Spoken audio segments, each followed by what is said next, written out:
Yeah, thanks for joining. Good afternoon. My name's Leander Reimer. I'm from Germany. I'm a chief technologist at QAware. We're quite a small software project house located in Munich. And we do projects for large customers like BMW. In my case, I do work a lot for BMW because they're stationed in Munich. We work for Aldi, we work for German Telecom, so we do software projects for, large German, EMEA-based organizations. And today, I think I have quite a nice topic, automotive information research driven by Apache Solr. So this is basically the talk about my last 5 years doing projects involving Solr for BMW in that case, okay? So in the agenda it said, or in the abstract it said, I'm only talking about one use case because I figured we've got 40 minutes. It's enough time to cover 3 use cases, so I brought a bit more. First of all, I talk you through some reverse data engineering and exploration with a tool which we call MIR. MIR is also based on Solr. Next thing is after-sales information research with AIR, which is basically the acronym for this.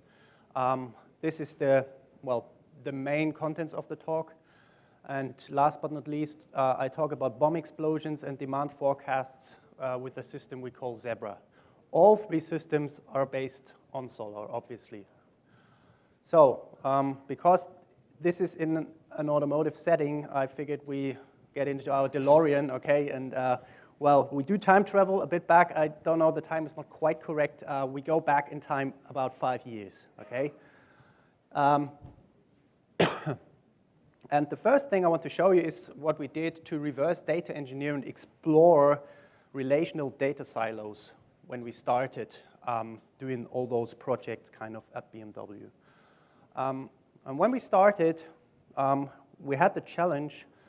We wanted to build a huge information network that basically contains all relational data, or all the data associated with cars, with commercial data, technical maintenance data. We wanted to combine all this data into a huge information network. But whoever we asked, where's the data, they said, well, maybe you have a look in this data silo, maybe you find something there, maybe you look in this relational database, you may find some vehicle data in this database, maybe you look into this one. So as you can see here, schematically, we got loads of different systems, and all the departments own one of those systems. Usually they don't talk to each other, so they don't know each other quite well. So we had 60 potential systems and about 5,000 potential entities where our potential vehicle data could be in, okay, in different representations. But as you all know, documentation in software development projects is usually, neglected. So of course, they did not have any documentation on those systems. So they couldn't really tell us, look here, look in this table, there's a vehicle data. So we had to find it. Next thing is, of course, if you want to create an information network, obviously you talk about relations, right? You have technical documentation for a specific model. You have commercial data for a specific model that basically says how much is a mechanic allowed to charge to change the exhaust system or to repair the brakes or something. So different other data required, like parts, technical documents, and all those are obviously interconnected with the vehicle data somehow. If you look at one of those systems, this is kind of easy, okay? Relational database, you got your foreign keys, everything's good. But of course, the relations we were mostly looking at were inter-system relations. Of course, you don't have a foreign key to model those things. And usually, the key required to find those relations is not a simple key. So you have like a complex compound key. Sometimes it's the vehicle identification number that's the foreign key. Sometimes it's the combination of the model, the type of the car, and the brand maybe. Because BMW, they do BMWs, they do Minis, they do BMW motorcycles, they do Rolls-Royce, so they have different brands as well. So how do we find those potential relationships between those systems? So we came up with a system we called MIR. MEIR is the acronym for Meta Information Research, well, simple acronym. And basically what we did is, well, we indexed the metadata of all those relational data silos, okay? And not only this, we had XML files, we had CSV files, we had SOAP web services that were maybe relevant.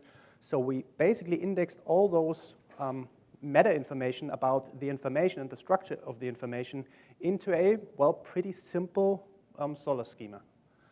And this allowed us then to do like searches, to do, well, reverse data engineering on those data models to find out, well, where are the tables? You could do something, simple searches like show me all the tables that start with vehicle, and then maybe using facets, you could then drill down into the attributes, and you could try to make sense of those data models we found in those relational data silos.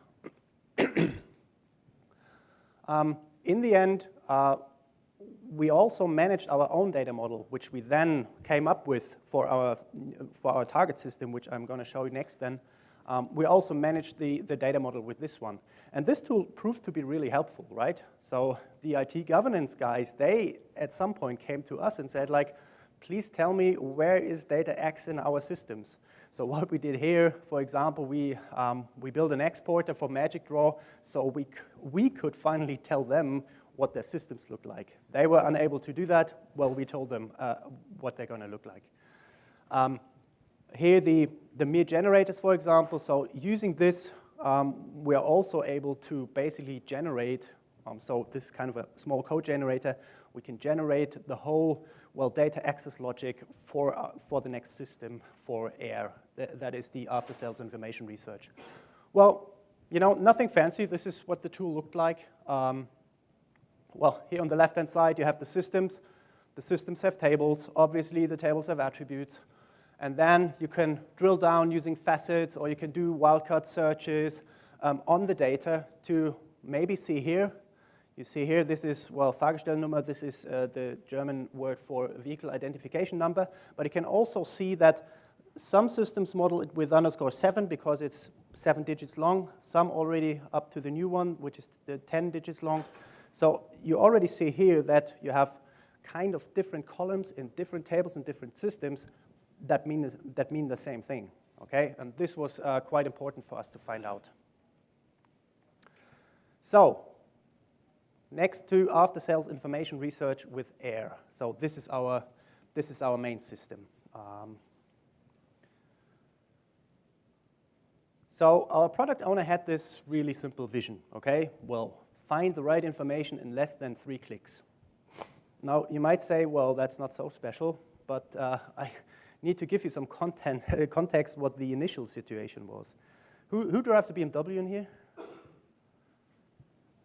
Okay, so I now tell you that this system saves you a lot of money. Initially, what you had, if your BMW makes a strange noise or something, you usually took it to a dealership and told them, hey, listen, my car, this is a BMW 325i, and it's making strange rattling noises somewhere back at the exhaust system. So this is what you usually tell them. So what the mechanic then usually does is, well, he drives it into the hole, and well, he goes into the one system, he looks up the vehicle identification number, then he at least knew, okay, this is the brand, it had following services previously.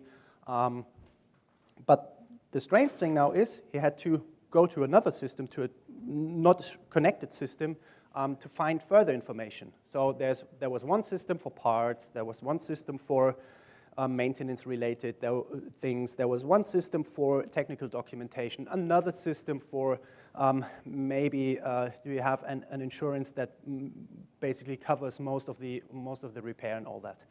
And what he usually did is he had a pen and a paper, and he wrote everything down. He went to the next system, he typed it in again, he wrote things down, then he went to the next system, looked up if he had all the required parts for this.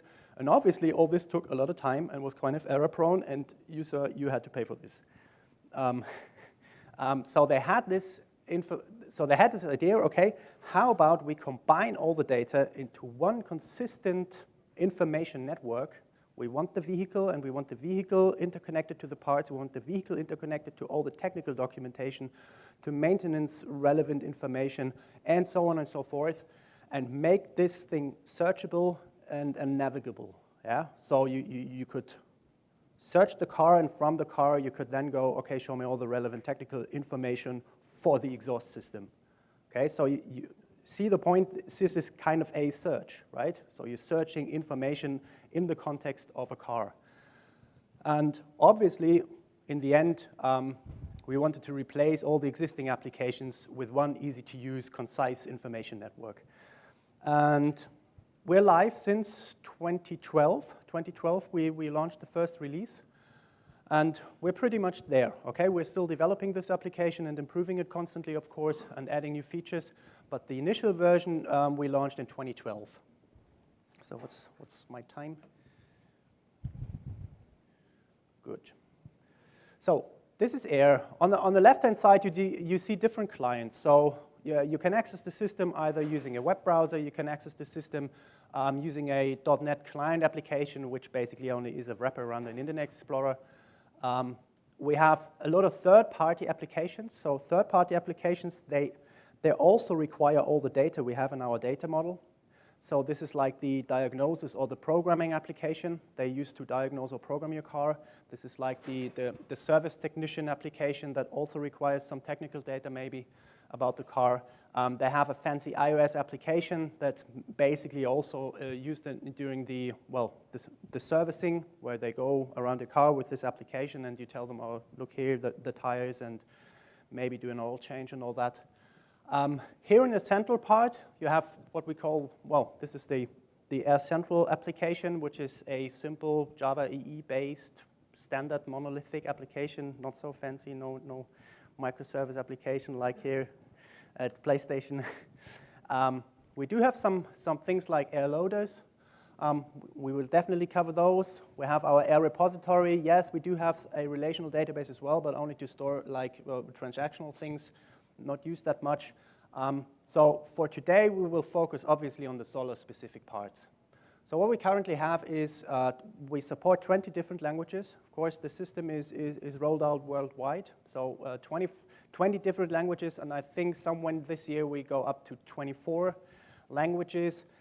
It's about 800 gigabyte of Solr index.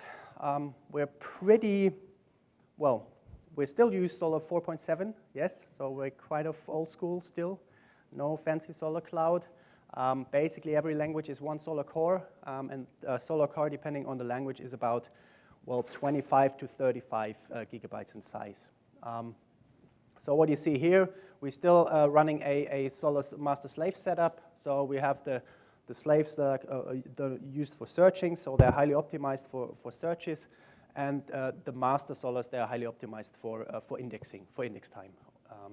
We do have our Air Loaders. Those are, basically Spring-based applications, highly parallel, highly optimized, so that we can do a full index of all the data we need in, per language, I would say it takes about 7 hours. But you need to imagine that we're kind of indexing about 15, 16 different relational databases, okay, and try to build this concise data model. It's not like that easy that you say, 35 million cars, one system, because we need to enrich this data model during index time. And we have something called the Air Control, which is basically a highly customized Jenkins that basically, it has the build pipelines, and it tells our loaders, you need to run first, then you need to run second. Next thing you can parallelize. Those two loaders can run in parallel. So what we basically did is use the Jenkins and let it execute jobs, right? Pretty simple. Now, when we wanted to start the system, this is what some anonymous IT person said. I don't know the name anymore, and I wouldn't say it anyway. Basically he said, no, you can't use Solr for this. Solr is a full-text search engine. You have to use an Oracle database for that. I said, no, we want to use Solr. And not because we wanted to try out Solr. Obviously, we did some testing beforehand, right? We tried Neo4j as a graph database. We tried MongoDB as a document store. We even tried Elasticsearch, yes, but it's some very, very low 0.3 version. So we said, no, that's not production ready. And then we came up with Solr, and we did some really thorough load testing. how the system performs under, well,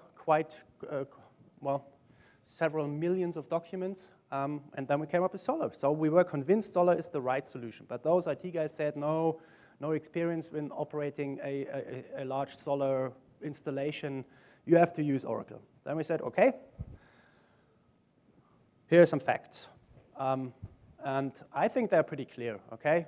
Solr outperformed Oracle, yeah, by a factor of 3 sometimes and even more. I mean, in disk space, this is, for example, the index disk space. Solr is like 3 times smaller. And the query times, of course, are better. I mean, you all know Solr, you have a highly optimized index, and of course, the searches you want to search on this index, they're always fast, right? This is what you model your schema for. And even better, if you imagine this information network where you can navigate from the car to the maybe to some documents, and you go back and forth. So you always go back to the car, and from the car you go to the parts, and then you go back to the car, and maybe you look up some technical documentation. So you really have a high cache hit rate with this, okay? Because in the end, you're always issuing the same queries again. So using like filter caches and document caches and query caches, the system kind of gets faster and faster. So this is what you see here. But they still said, well, 380 milliseconds, not that bad. You still have to use Oracle. And then we did something which was pretty cool. It annoyed them, but in the end, it got us where we wanted. We had this special use case. We had this, what we call the dirt race use case. So what they wanted is, they wanted to have this whole, usually designed as a server-side system, they wanted to take the whole system offline, put it onto a low-end device, and maybe go to Hungary or something where they have this BMW motorbike challenge, okay? No internet connection, somewhere in the wild. And they wanted to still diagnose the cars with this offline version, obviously with a highly reduced data set, okay? Not the 35 million vehicles, maybe 10 or 20 or 30. Exactly those bikes they knew they're going to race with. And so no internet connection, low-end devices. So what did we do? How low can you go?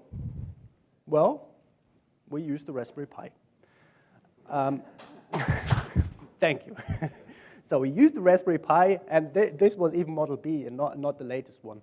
So you see here, 700 megahertz. Okay, if you overclock it a little, maybe 900, maybe a gig, but not more, then it gets really hot.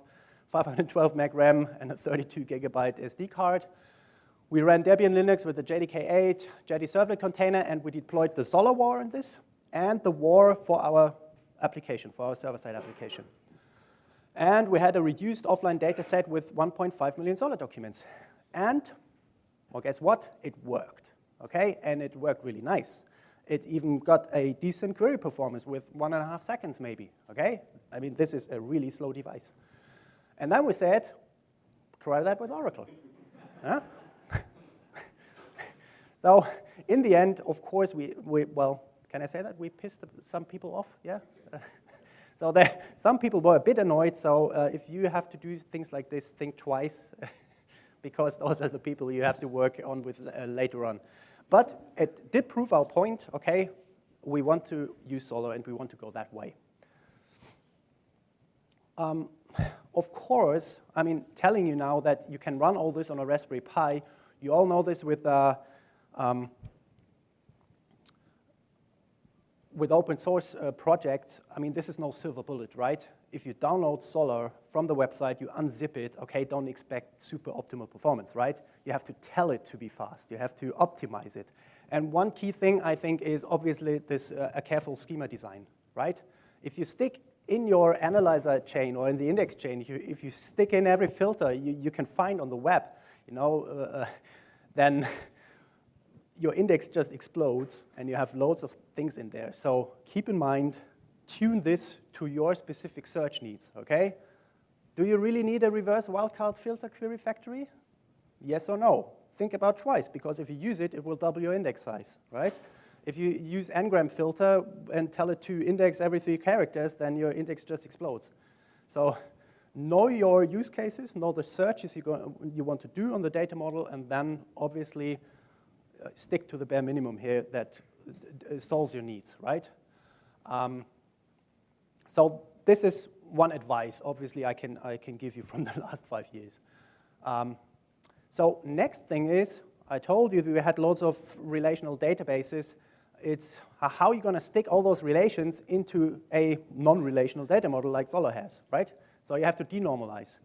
And you really, really have to be careful not to be naive about the denormalization. If you have 33 million vehicle records and you have 55,000 parts, okay?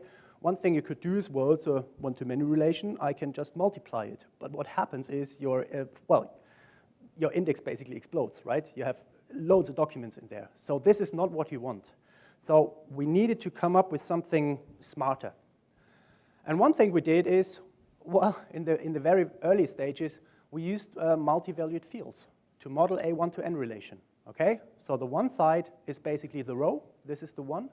And for every n, yeah, you basically use the index and you use multiple multivalued fields to model this, okay? So this is one record, this is two, and so on and so forth. Now, this sounds pretty good at first, okay? So if you do this query, so this query is correct. This query, unfortunately, isn't, because you find false positives, okay? So because this query here matches this here, okay? So you query for that number up there, but it matches also the E30 here. And this is actually a false positive. So in our case, this didn't really matter, because on the n side, we usually have only 20 to 50 records, okay? So what we basically did is accepted the fact that the match is unsharp, we call that unsharp, and then do a post-filtering in memory. I mean, 50 records in memory and kick out those that didn't really match, didn't really matter, okay? Of course, alternatively, you can now use nested child documents. We never tried those. We're really happy with this approach, but well, keep in mind that it may lead to false positives and you need to do some post-filtering.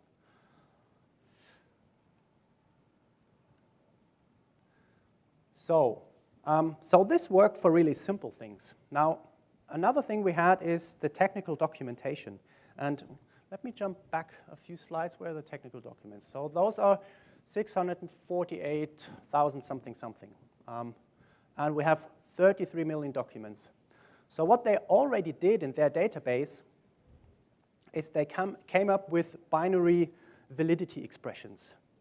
This document is valid for an F10 limousine steering on the left-hand side. Yeah, so you had those complex validity terms with up to 46 different characteristics. You had 5 different Boolean operators like AND, NOT, OR, XOR, things like this to make up the validity expression.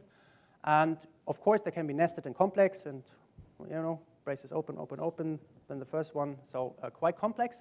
And the worst thing is that some of those characteristics are not even known at index time, right? This is like, is a certain gadget, well, do you have a certain characteristic which came into the car later on? Or this document is only valid if you have a certain fault in the car. So dynamic data, which you only know if you diagnose the car beforehand. So what we had to do is, well, figure out how do we store these things.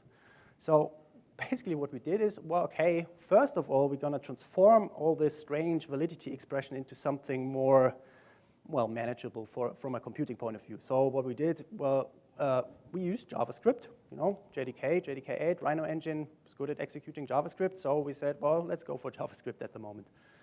And what we did with this binary expression is we transformed it into a ternary expression. So basically we have true, false, and unknown because we had those dynamic things.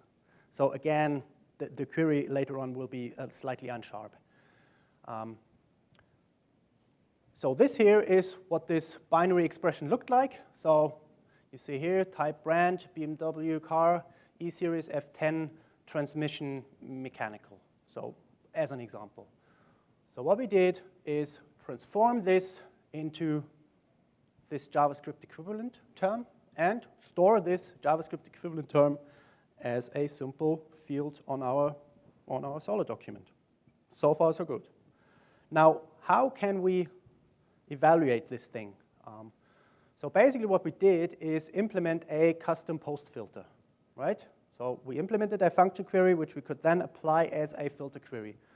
So you see this here. So this is the filter query. And this JavaScript term here is basically a base64 decoded JSON hash map, which is this here, right? So we at query time, we pass this data, this expression, well, obviously to Solr, and then our function query parser evaluates this on but here see as a cost as a very last post filter, because of course this is expensive. So you want to have it evaluated at the last possible moment, when you maybe the rest of the Solr query already evaluated to maybe 500 documents, reduced it, and evaluating this JavaScript query onto 500 documents is reasonably fast, okay?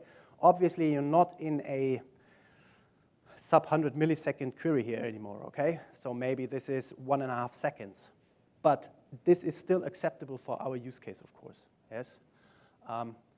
So this is how we then, well, efficiently stored the technical documents for our cars.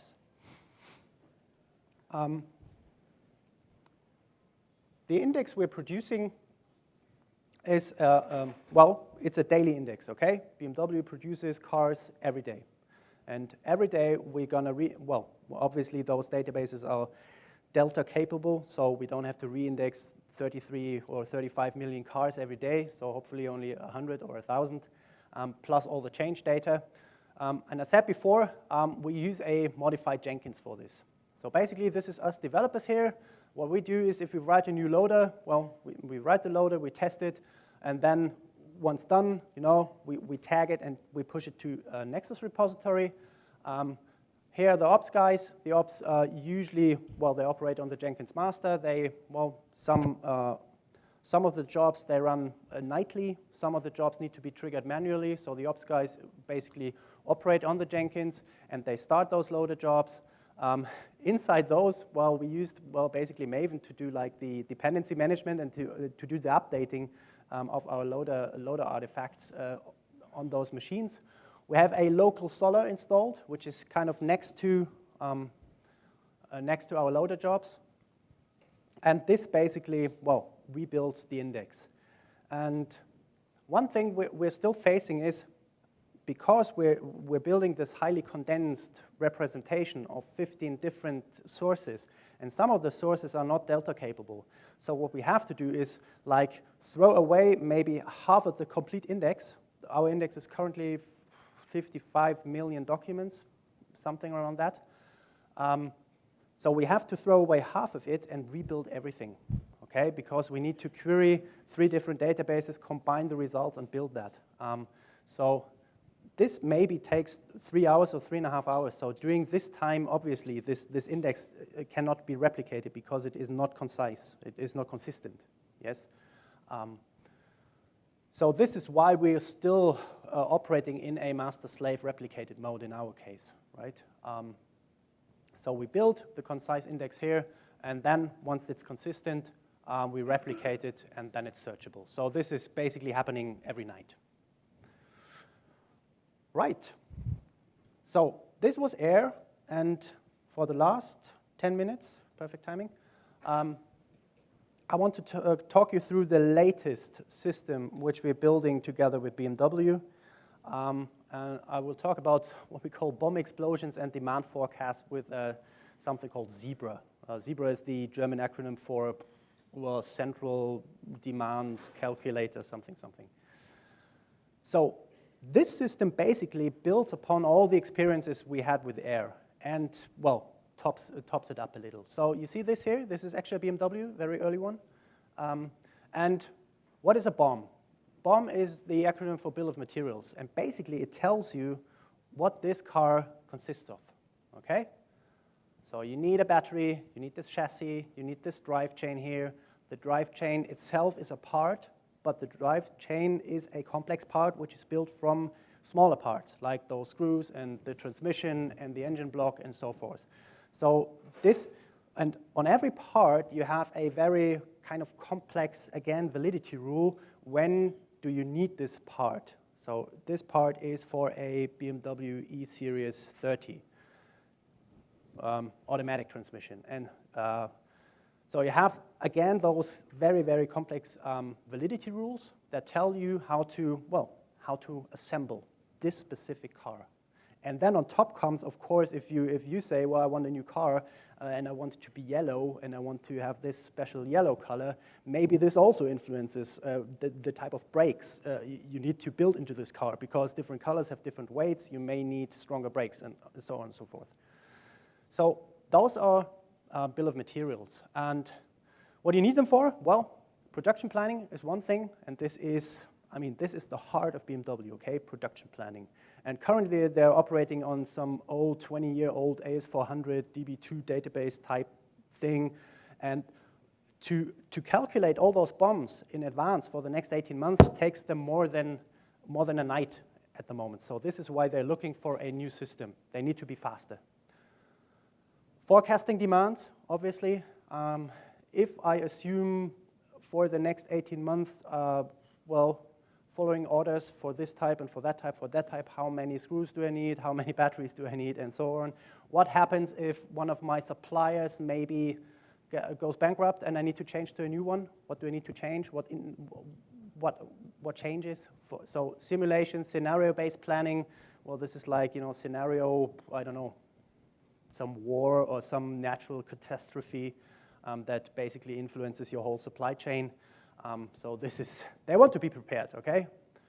Now, problem is, again, you have a lot of data, okay? You got 2 million parts, you have 7 million orders, you want to do this 18 months in advance, and you probably have about 3,000 parts per car, okay? Naive denormalization would lead you to 21 billion documents, okay? No one wants to store 21 billion documents.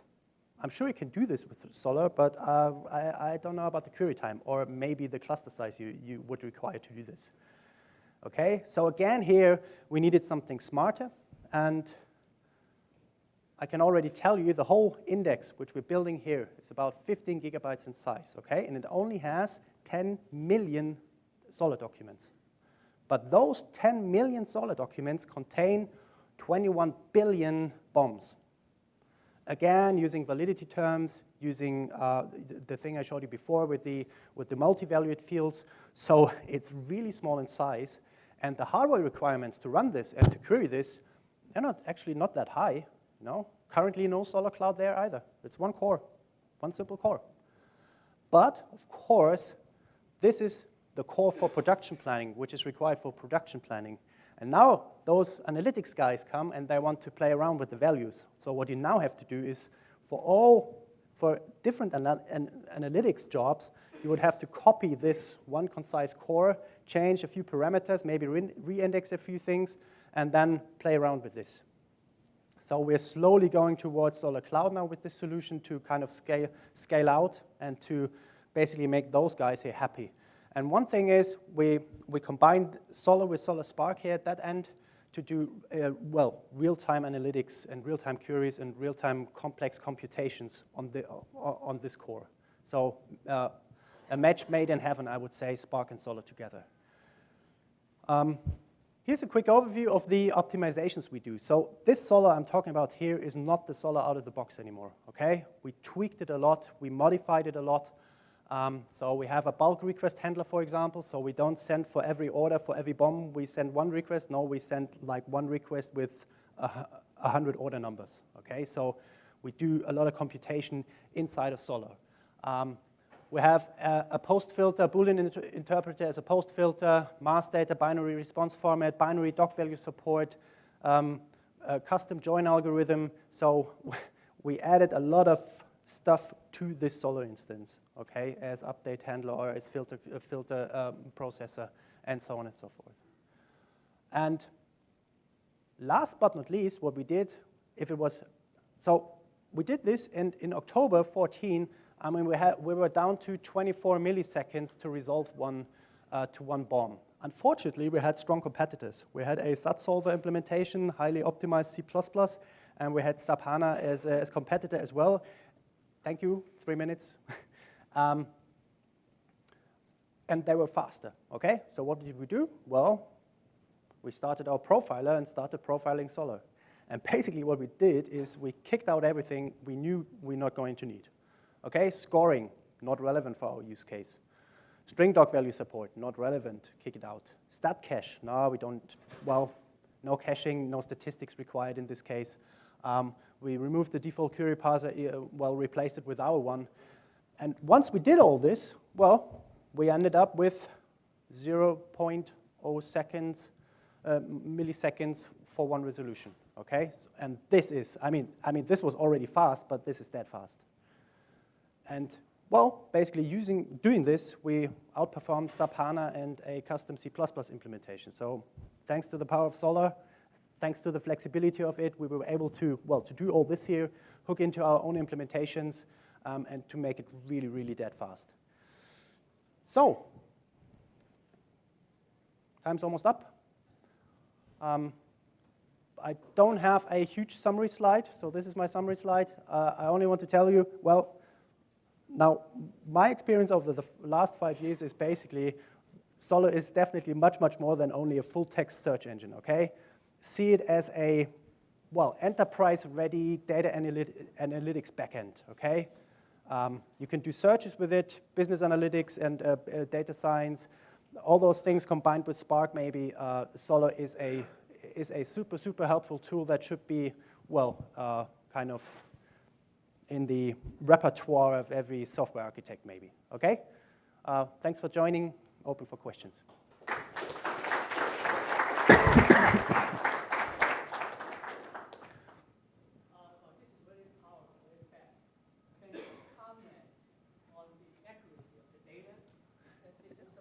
Can you repeat the question, please?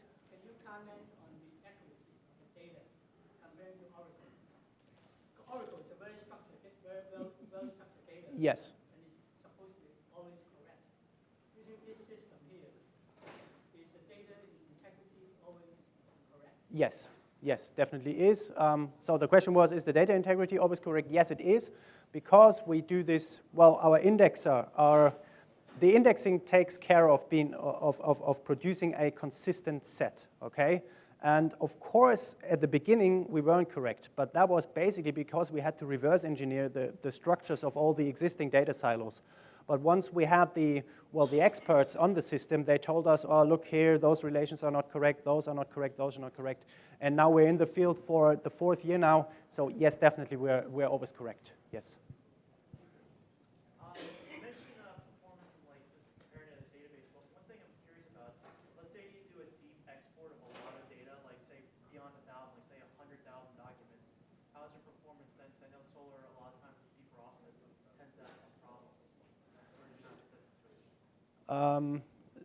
If I understood your question correctly, is your deep offsets? Well,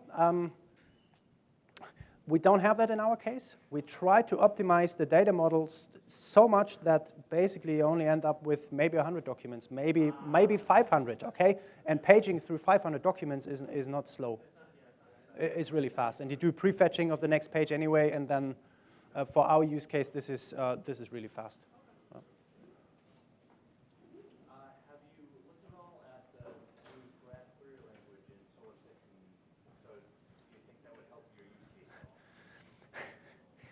Well, yes, Solr 6 has a lot of features, but it's always the struggle with the IT department, okay? It's the struggle, features versus maintainability in new Solr version. So of course, after I come back from this conference, I will tell them, well, how about we migrate from Solr 4.7 to 6.2? We get quite some new features. But in the end, it's always the product owner who decides, I want feature X or a latest Solr version. So this is like a bit of a dilemma we're in, right? But we're definitely going to look into new features, that's for sure. Okay, thanks for listening. Have a great conference.